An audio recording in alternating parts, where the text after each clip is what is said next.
안녕하세요. 소연아리 뮤지컬 배우 박소연입니다. 특별한 분을 모시고 색다른 시선으로 뮤지컬을 바라보는 시간입니다. 안녕하세요. 손다터님. 안녕하세요. 오늘은 아버지의 그늘을 끝내 벗어나지 못한 영원한 정신적인 어린아이 모차르트 한번 살펴보겠습니다. 모차르트는 작곡가인 아버지 밑에서 신동이라는 소리를 들으면서 어린 시절을 보냈고 아버지 밑에서 뛰어난 작곡 실력을 갖추면서 성장을 했어요. 모차르트는 성공도 좌절도 모두 경험을 하지만 이 모든 일상 속에서 항상 갈망했던 것은 아버지의 인정이었죠. 인생의 마지막 순간 의뢰받은 레퀴엠을 쓰며 35세의 나이에 쓸쓸한 최후를 맞이하게 됩니다. 오히려 이 재능 때문에 삶을 일찍 마감했다는 느낌을 지울 수가 없어요. 재능한테 오히려 잡아먹힌 것 같은 느낌? 어찌 보면 그 천재적인 재능 때문에 더 행복한 게 아니라 오히려 더 불행하게 산 것 같다는 생각도 드는데 우리가 여기서 얘기한 재능이라는 게 뭘까요? 도대체 이것이 무엇이간데 우리를 행복하게도 만들 수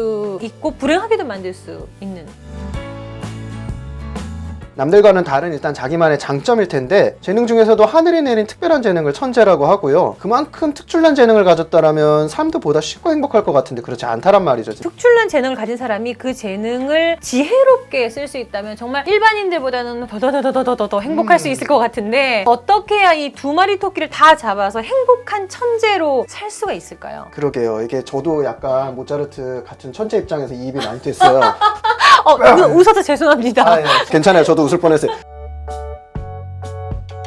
자신은 무엇에 만족하는 사람인가? 자신이 재능이 발휘되는 영역은 어디인가 잘 생각해 봐야 될 것 같아요. 만약 모차르트가 진짜로 원하는 게 사실 아버지의 인정이었다면은 그게 음악적 재능이 얼마나 도움이 됐을까? 자기에게 엄격하신 분들이 일로서는 성공하시는데 사적인 부분에서 가족과 이루어지는 갈등조차도 너무나 독선적으로 독불장군으로 해결하려고 하시면서 자신이 잘 발휘했던 자기 장점에 오히려 잡아먹히는 모습들을 본 적도 있고요. 뮤지컬 모차르트에서도 자신의 천재적인 재능에 잠식되어서 죽임을 당한 것으로 모차르트의 일대기를 그리는데요. 그래서 그럴까요? 이 재능 남들보다 없으면 좀 힘들겠지만 적당히 확 멀뚱한 것보다 적당히 좀 가지는 것이 좀 안전할 것 같다는 생각이 드는 거는 기분 탓인가요? 그런데 꼭 엄마 친구네 아들내미들은 재능이 되게 많고 네, 왜 이렇게 힘들게 하는지 모르겠어요. 사람에게는 기본 욕구 외에도 다양한 여러 가지 욕구들이 있잖아요. 아버지와의 관계에서 모차르트는 인정의 욕구가 충족되지 않았던 것이 낮은 자존감으로 인생을 힘들게 살게 된 가장 큰 원인이 아니었을까 하고 저는 그렇게 짐작이 되더라고요. 분명히 사회적인 칭송도 받았을 거고 성공적인 인생을 살았던 때가 있으니까 수입도 괜찮았을 거고 그리고 20, 30대에 일찍 성공한 남자잖아요. 사회적으로 많은 것을 누렸을 거예요. 그런데도 평생 아버지의 인정에 목매달아 하는 모차르트의 모습, 천재의 모습이죠. 도대체 이 천재도 목말라하는 부모가 해주는 인정. 이 인정이라는 것이 도대체 뭐간데? 솔직히 저도 좀 많이 집착하거든요. 이 부모님의 인정. 소연님은 어렸을 때 부모님에게 칭찬받은 기억이 많이 나시나요? 네, 정확하게 나는 부분들이 있죠. 언제 어떤 식으로 부모님한테 칭찬을 받고 인정을 받으셨어요? 예를 들어서 노래를 열심히 해서 콩쿠르에 나가서 상을 받으면 부모님이 이제 목표를 정해서 그거를 달성하는 모습이 참 대견하다 이렇게 칭찬을 해주셨고 그거를 통해서 제가 열심히 해서 목표를 이루었을 때 부모님으로부터 인정을 받는구나 라고 이렇게 느끼면서 제 성향이 좀 성취지향적인 성격이거든요. 좀 그렇게 자란 편이에요. 칭찬과 인정을 저는 좀 동일시했던 것 같거든요. 함께 붙어서. 저에게는 부모님의 인정이 행복에 있어서 꽤 중요한 요소였기 때문에 사실 이 모차르트 이야기를 하면서 아버지에게 인정을 받지 못한 모차르트가 더욱더 안쓰럽고 가엽게 느껴지기도 했었어요. 아이들한테 부모 인정은 되게 중요하고요. 그럼 아이들은 언제 부모님한테 인정받았다고 느낄까요? 저처럼 이렇게 칭찬해 줄 때 말고도 인정을 표현해 줄 수 있는 방법이 있나요?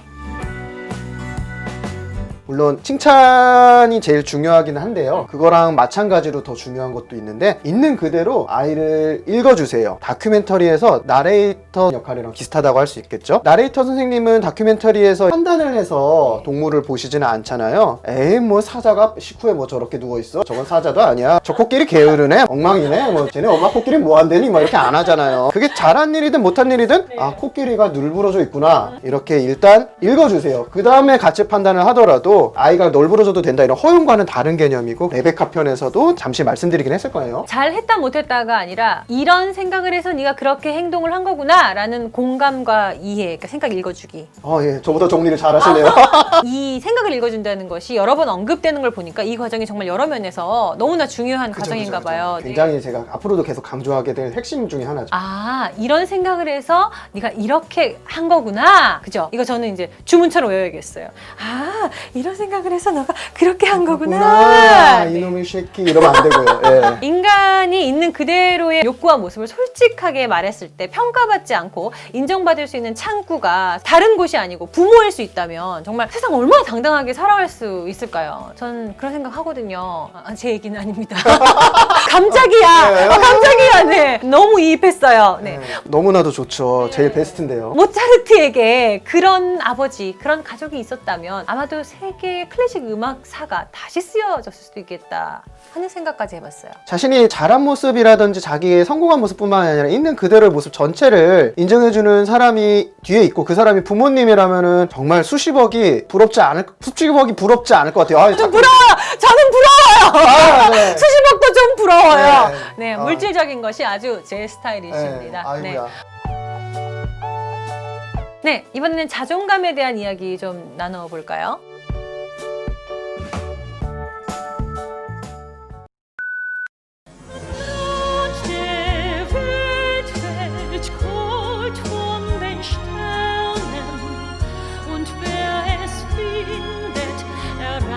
Was unerreichbar